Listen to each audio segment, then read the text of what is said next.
दिवस होता 26 जून 2025चा. लगातार सततधार 8 ते 9 घंटे मेघरात पाऊस होत होता. असा पाऊस मी सुद्धा कधीच पाहिला नाही. त्यामुळं पप्पाचं आणि माझं ठरलं की आपण आपल्या पैनगंगा नदीला पूर आला का नाही पाहायला जाऊ.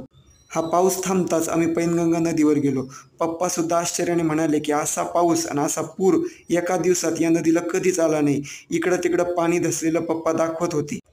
पुढं पाहताच एक भोंगा रिक्षा वरडत होता की नदीला पूर आलेला आहे, पुलावर जाऊ नका. पण त्याचं कोणी न ऐकता सगळेजण पुलावर जात होते, पुराला पाहत होते आणि सेल्फ्या, फोटो, व्हिडिओ असे काढत होते. सगळ्यांच्या मते मेघरात एवढा पाऊस कधीच झाला नव्हता. 8-9 घंटे सततधार पाऊस झाल्यानं पहिल्यांदा एका दिवसात या नदीला पूर आला होता. कारण या नदीला पूर येण्यासाठी 5 ते 6 दिवसाचा पाऊस लागतो. यामुळे ही एक ऐतिहासिक घटना होती. म्हणण्यानुसार या नदीला 4 ते 5 दिवसात पाऊस पडल्यामुळे पूर येत असतो. पण आज पहिल्यांदा असं घडलं होतं की सततच्या पावसाने या नदीला पूर आला होता.